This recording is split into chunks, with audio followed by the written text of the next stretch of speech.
Hello, my name is Crystal Eley, and this is The Only One. My next guest, so near and dear to me because she's my HU sis, and she's also a powerhouse. She is the it girl in the media law space. And not to mention, she's also an award-winning attorney and the founder and host of POPLAW Podcast. I'm pleased to be joined by Desiree Talley. Hi.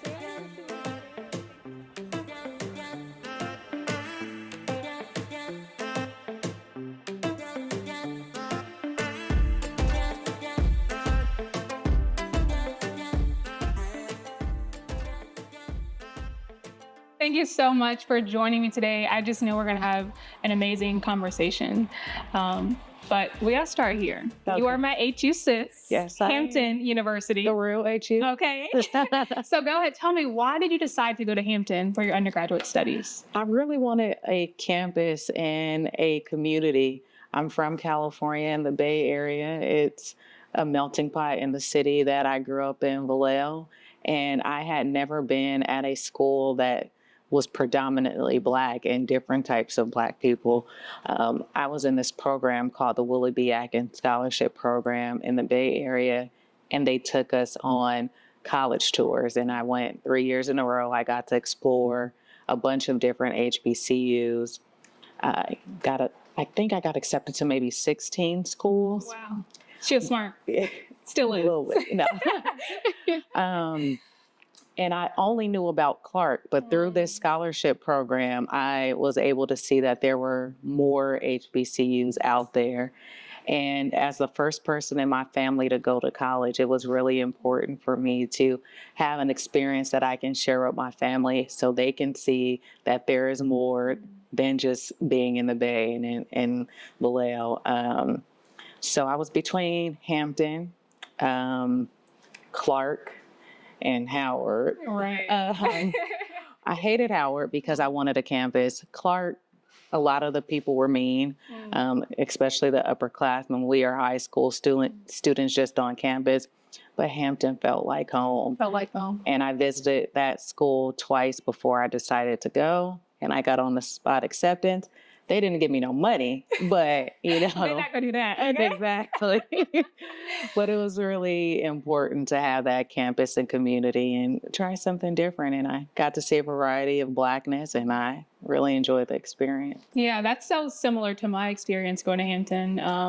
When I went on campus, I was like, I feel like I'm at home. Yeah. So, and keeping in theme with that, what is one word that you use to describe your overall HBCU experience? One word. Invaluable. It really taught me how to be comfortable with myself, prepared me for the real world. No matter if you know the person or not, just that Hampton experience. You know, if we say someone is from Hampton in the HU, the real HU, then we are automatically family. It doesn't matter the class that you are in, grade level class. So it's really important. So after Hampton, you went over to St. John's School of Law. Yes. What was that experience like going from an HBCU to that? I hated it. I hated law school. I hated everything about law school. It is definitely a culture shock going from an HBCU to being the only Black person in class. I went to the night program initially when I went to St. John's. So it was a variety of age groups, so that made it interesting. But St. John's, for me, was very difficult because we were at the height of social media displaying all of the police brutality. And St. John's is known for real estate. They have a lot of students there that come from wealth. They have a lot of students whose families are police officers. So me sitting in a classroom in Queens when I lived in Harlem during the Eric Garner situation, I had to commute 3 hours to school and walk through the protests and walk through the trains being shut down. And I wanted to join the protest, but obviously I had to go to class. And I remember being in constitutional law and criminal law at the same time that this Eric Garner case was going on. And I knew that the police officers were going to get off because I'm reading the actual laws in class and cases.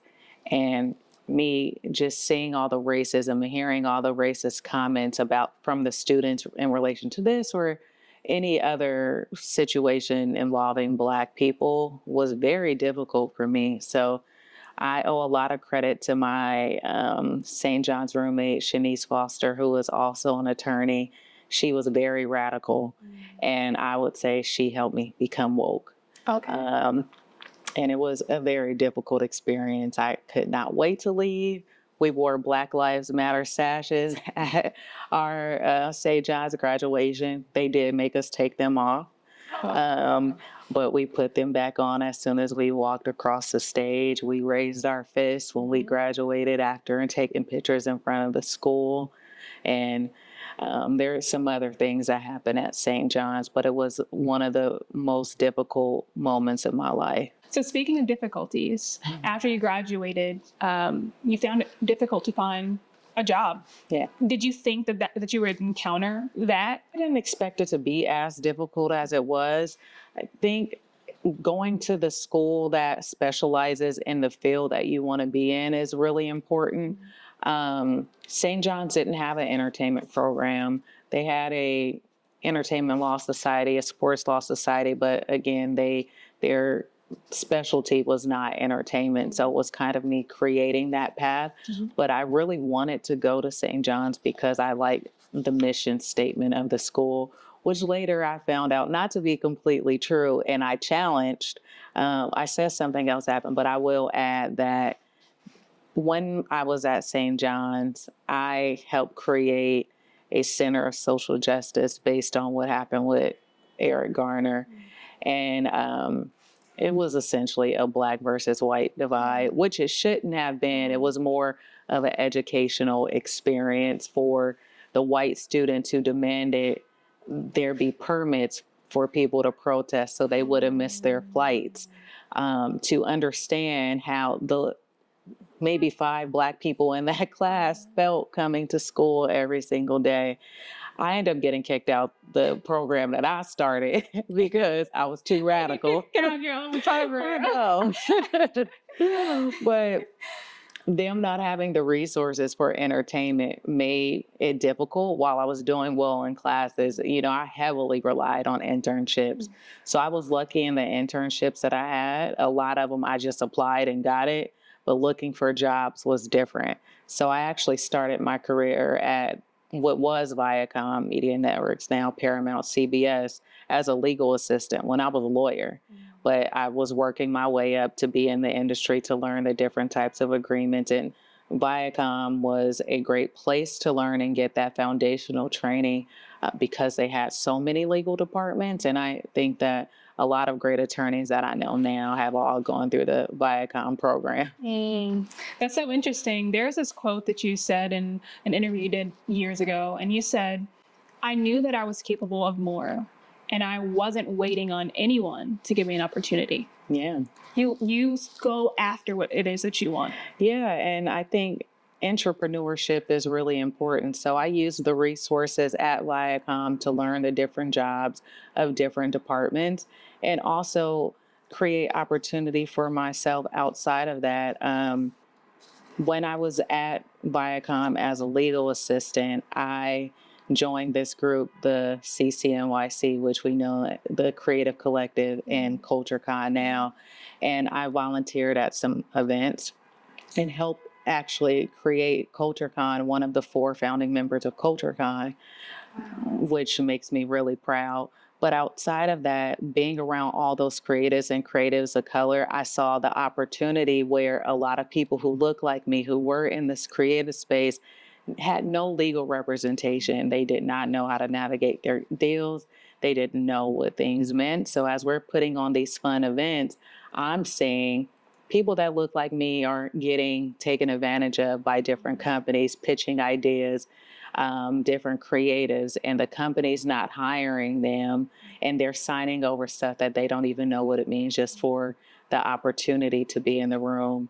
So from that experience, I created my own law firm, and I didn't really have to search for clients because they were all right there, all these Black creatives who needed help.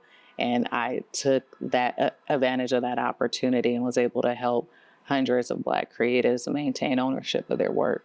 Now, do you feel like that's something that has always been in you, or was it your experience in law school that helped fuel your passion to help African Americans in relation to the culture con to help them have better representation? It was definitely in me. My family, they are Black Panthers or former Black Panthers. But outside of that Black Panther piece, it is something that I always felt like I wanted to help. I hated seeing all the stories of athletes and entertainers being so successful, and years later, they have lost their money and are going broke. And I remember watching, I don't know if you ever saw the show Unsung, where a lot of them will tell their stories. And I was always questioning the why. And it seemed to stem from because they didn't have legal representation or bad legal representation and signing contracts that they didn't understand. So that is one of the reasons that drove me to become an attorney. My way was to help them on the back end and becoming a lawyer. What would you say have been some of the most important lessons you learned over the course of your career? I'm still learning a lot, but I think go where you are valued is something that I really tell myself even to this day. It goes back to creating their own opportunities. One thing I hate, and I feel like women and Black people do it in particular, they always say, I'm lucky to be in this space. I'm so grateful for the opportunity. But I don't really believe that that is true because we worked for it. Nothing is given to us, and we work harder than everyone else. And when that is not valued and you just feel it and you dread going to work every day or doing something, and I know that that's the time to leave. In terms of you being a highly regarded attorney in the media industry, Thank you. What do you believe has made you successful? Being authentic, staying true to myself, not being afraid to speak up. And there are situations where I don't speak, but I like to have a lot of information. I don't speak unless I have something meaningful to say and it's going to have an impact. I think that has been what has made me successful, and in some cases it might hold me back. I don't know. I haven't experienced that yet, but if anybody has a problem with me being my authentic self, that is not the place for me. That's so interesting, right? Because when you think about the world that we live in, it's always this constant theme where people are trying to be something that they're not, right? And you being an attorney, you don't necessarily have, I would say, the normal look, the normal vibe. So how did you find the will and the permission, if you will, to show up as yourself? You know, I used to be offended when people would say to me, you don't look like an attorney. And I used to get that a lot. And still sometimes I get it. And,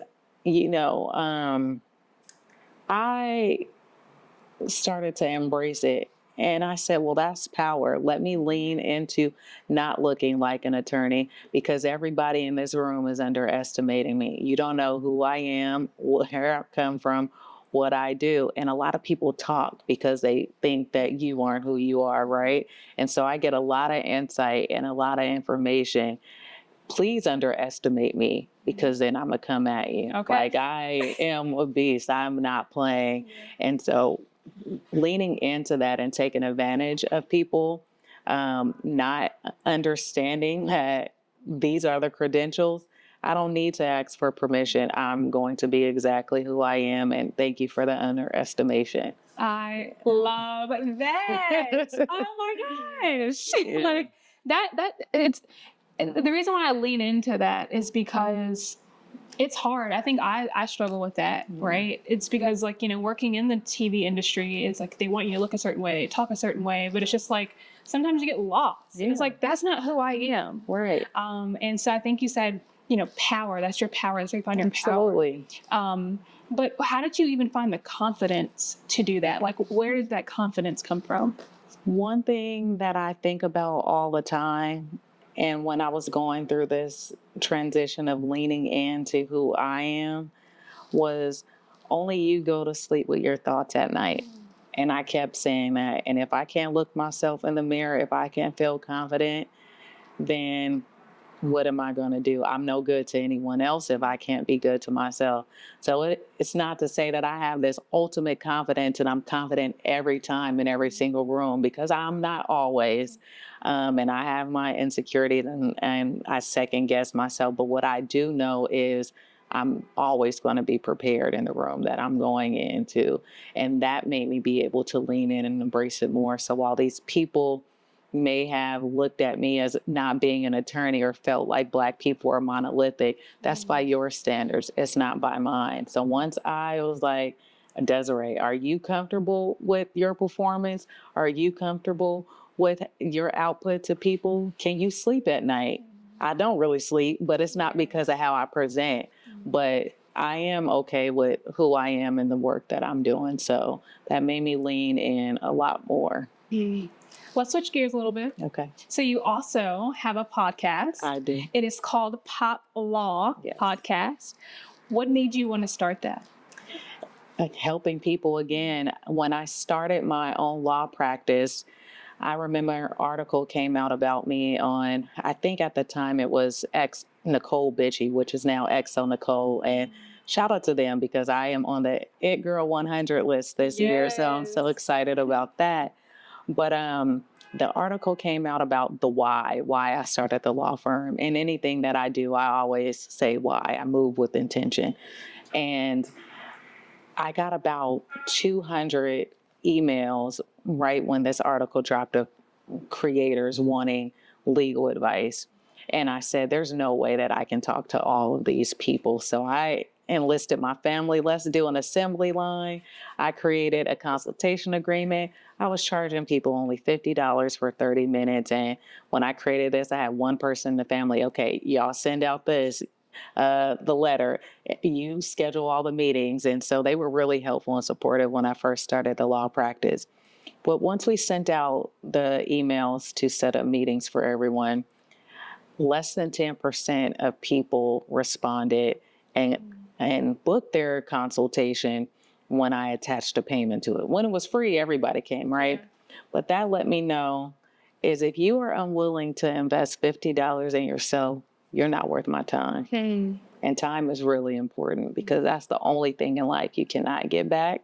And so I cherish that a lot. That is real because some people, they want the handouts, but they're not willing. They'll go buy the Louis Gucci, but like if it's something that's going to put them ahead, right? They don't want to do that. Yeah. Which I even have to pay for my lawyers. I have lawyers too. I'll be like, God dang, I'm a difficult client, but you have to pay for the right representation. And so how have you seen your podcast impact people now that it's on and going and you've had several guests on?